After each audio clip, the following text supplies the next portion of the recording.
scouting report look at the for-real Hoosiers of Indiana. All that and more coming up next.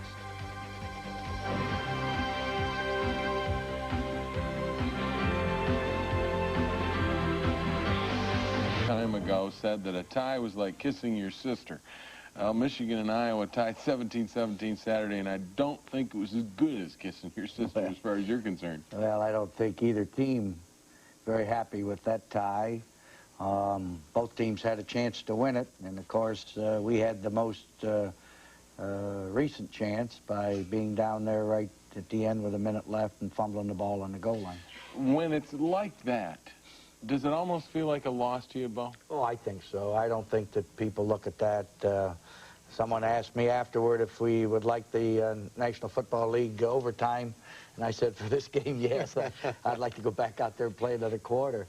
One of the things that happened in the Iowa game is they came out early, and I mean, we're throwing it all over the ballpark. They threw it 14 times. I thought this, Jim, Iowa played their best game of the year, and we sort of anticipated that. They were fired up and did a great job. They had a lot of their people back that had been hurt. And, the quarterback played a great game, and so did this big Cook, the tight end who's... Did you think they'd throw it as much as they did earlier? Oh, yeah, I thought they'd throw the football. I've never looked at Iowa in the last couple of years as being the type of team that thinks they're going to beat you with a run. Most of the running plays are draw plays and things like that, but here at counter play, we didn't play very well, and they got an easy touchdown. 7-0 at that point. That was their second possession, and then you come back, and you really start to move the ball, and again, you go through the air. We started off very poorly, Jim, and first couple of possessions we didn't do much, and then finally we got started a little bit and got a few runs off. Tony here running off tackle, doing a good job and picking up big yardage. On offense, we were a little spotty. Once again, we had too many penalties. We had too many miscommunications again, and I think that contributed greatly. We had to settle for a field goal on this drive to cut the margin to 7-3. But the first half, other than the final drive, when we took the ball down there and scored just before the half, we really didn't do a very good job offensively. Very windy day. Mike Gillette here kicking into that wind, and they get the field position advantage here. Easy, because on the punt, he's kicking into a very strong wind. And consequently, they made a catch at midfield and got down to inside our 30. Did they give you many new wrinkles? Yeah, quite a bit. They did very well in their short passing game. They screened a lot of draw plays. And let's face it, they moved the ball fairly well against our defense, much more than I anticipated they would. You stop them there, though. They have to settle for the field goal, 10-3. But then this is the key play that gets you in trouble again. This is the one that really hurt. Mike fumbles the ball, and our tackle falls on it and fails to recover it. I don't know, Tom, I thought he had it, and all of a sudden somebody else had it. And so that ends up giving them a touchdown deep in our territory, and now we're really trailing 17-3. And at this point in the game, I think we took over. I mean, I think we're the dominant team, scoring the rest of the points, but when it's all said and done, we went down in there to win it and couldn't do it. The team really responded, too, and I think that showed some of the character of this club, the fact they were down 17-3, and like you said, at that point, just decided to take over. Yeah, I think they decided this is enough, and let's start getting something done, and they played very hard and very well. Well, I'm sure you had something to do with it. You had a little talk with a few of them, I would bet. No, I don't think so. I think there's a lot of character there, and they decided to come out and play hard, and they did. Tony Bowles ran hard against this team. He'll be a fine back. I thought he played an excellent game. Here's the controversy. Yeah. You're having trouble getting the signals out. Well, what happens is the official, the referee here does not understand the game.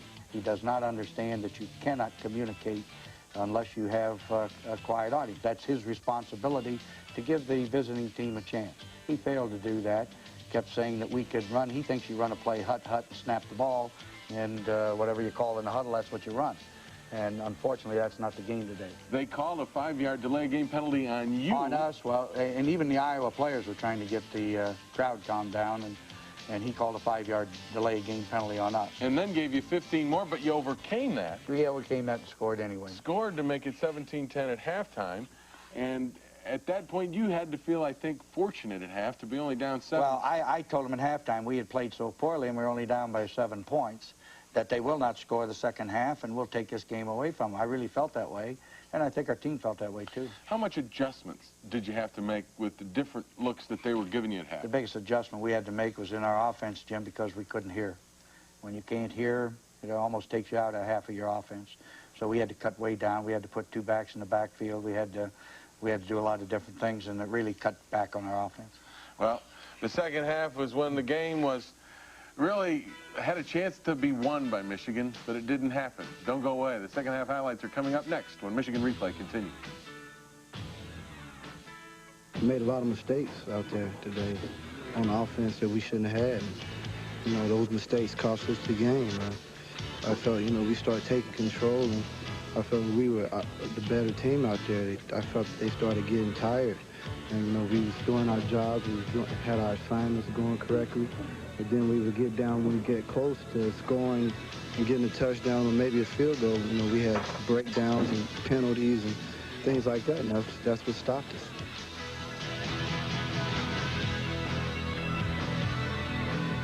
Make mistakes like that will never work for me again.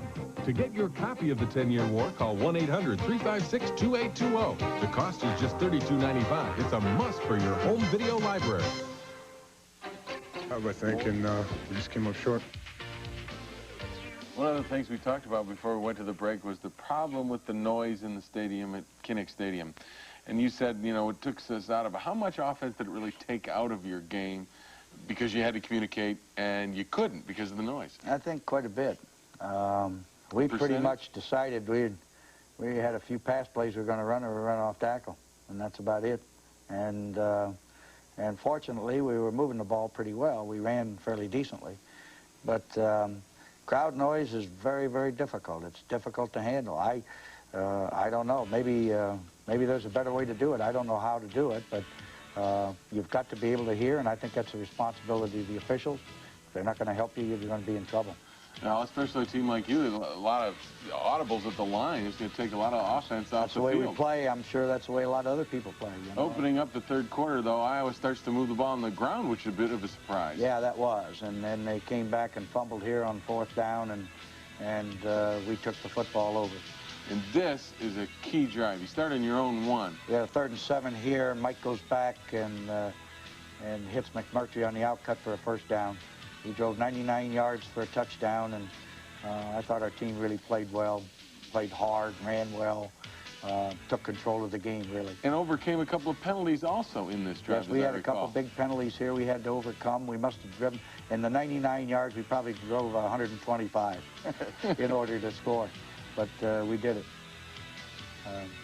But it's true, we were running off tackle, and that's about it. We didn't have a lot of... And you felt that you had to do that because the crowd noise gets into, especially down close when you get close to when we went to the I formation, the tailback could not hear. So we went to a split back formation, which allows them to hear a little bit better. Just difficult to hear, that's all. This is a big 3rd and 13, and Mike goes deep here to Kolesar. John makes one of his patented great catches in the end zone for a touchdown, and we got the score tied now. At this point in the game, I felt we were in control. And they come back and, again, go to the air, and your defense really stiffened when they got close. Yes, I thought they played pretty well. They hit the tight end again on that pass down the sideline that I wish we'd have done a better job of covering. And but then we stiffened. Mark Mesner makes a great play behind the line of scrimmage, and we forced them into a long field goal. I didn't think he had a chance to kick it. It was more than a 50-yarder, and wind was blowing in his face. There was no chance for that ball to make it. So felt comfortable then because we got good field position. This one we put on the drive. Yeah, and about 8 minutes to go, you really are going to close the game out. We're closing the game out, time-wise, score-wise, every way. I mean, couldn't have done it, you know, drawn it up any better. We just kept pecking away at it and moving down, getting into position. Here's a big 3rd and 16, and Mike goes back and hits McMurtry again. And Greg had a great day, made some very tough catches for us that kept us going. Second effort there got you the 1st down inside the 20. Right. Then we come off tackle. Tony does a great job, runs the ball down inside the 3. We take the ball to the 1-yard line, and then it's just 2nd down and 1. We're eating up the clock. I didn't even care if we scored here if we ate up the clock, but I didn't want to fumble the football. and unfortunately we fumbled the ball, and that was the game. There was only about a minute left. Iowa took the ball and moved it a little bit, and really Well, they the had game... one timeout left. There wasn't much chance for them to get in position for a field goal. Right, and the one thing about the tie, though, in the Big Ten race, if you look at it, it's not good, obviously, a game you should have won. You still are in control of your own destiny in the Big Ten. Well, if you win the rest of the games, we'll win the championship, because the only team we don't play is Purdue. And so I would say, you know, if we could win the rest of our games, that's it. But, you know, I didn't like the tie. What was the kids' attitude about it? I mean, we were in the locker room after the game. I think they feel the same way I do. We kind of discuss it, you know, that we lost the game. You know, we figured to win it. We knew Iowa would play hard. We knew it'd be a tough game. We just figured we were a little bit better than they are, and we ought to win it. But they played a great game. Let's give them credit. They played a tremendous game, and we came up short.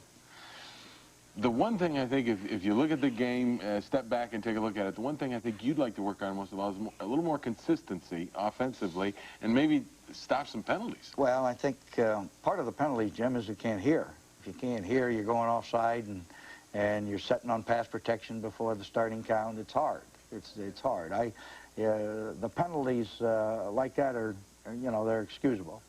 But holding penalties, we didn't have very many of those. We had one or two, but not too many. But the bottom line is we just made too many mistakes. But the one fumble gave them a touchdown, and the other fumble cost us a touchdown. That combination really caused us to end up with a tie. Well, it still means you're in the race for the Big Ten championship, and we also are going to take a look next at the comeback of the kicking game. Don't go away. That's next when Michigan Replay continues. Well, a tie is kind of like a loss, you know, to us. It's not a loss in the win and loss column, but a lot more depressing because we should have beat them, clearly. Just no question we should have won that game. But we'll be ready for next week.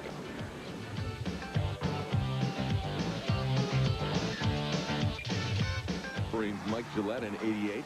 In the first two games, the Michigan kicker missed key field goals, and both games were lost by a total of 3 points.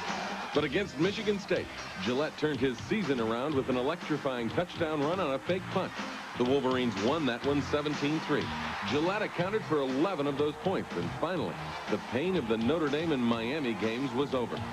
You know, I'll take the blame for the losses against Notre Dame and Florida. I wasn't really kicking well because I came in concentrating on punting. I concentrated too much on punting instead of evening them out. And so I think that hurt the team in a way. And for me to give something positive back to the team, back to our goals being Big Ten champs, really made me feel good and contributed to our goal. This is Gillette's first year at handling both the punting and place-kicking duties. And that may have been the problem early. Doing both jobs is not as easy as it sounds, especially when your confidence is shaken. Early when I was having a slump there, when I was 5 for 10 in the first 3 games of the year, those goalposts were pretty small. Now, you know, I haven't missed in practice. I haven't missed in a game in a couple weeks, and I'm feeling good. The goalposts are getting wider. It's more of a mental thing than it is a physical thing. I can relate to it physically, being a catcher and a pitcher on a baseball team when I was in high school. It's 2 different arm motions. Just like in kicking here, it's 2 different leg motions, so you kind of have to get it mentally toned to what you're doing. When I'm punting, I got to remember to walk straight forward and leg whip. When I'm kicking, I got to concentrate, keep my head down, follow through with the ball. So it's 2 different adjustments you have to make as far as place kicking and punting, but I think in time, as time goes on, we're going to get better and better at this. With the mental part of the game coming together, Gillette can set his sights on the team goal of a Big Ten championship. But he's already rewritten the Wolverine record books. If you haven't heard, with his TD run against Michigan State, he surpassed both Anthony Carter and Tom Harmon as Michigan's all-time leading scorer, something even Gillette finds hard to believe. It hasn't really hit me yet. It probably won't hit me for 5 years. Tommy Harmon's Michigan football. He's the only Heisman Trophy winner at Michigan. Anthony Carter, what can you say about him? The best receiver in the NFL, is, in my eyes. For me to be up there is quite a award and a reward for me, I should say. And the fact we'll have a discussion on the issue of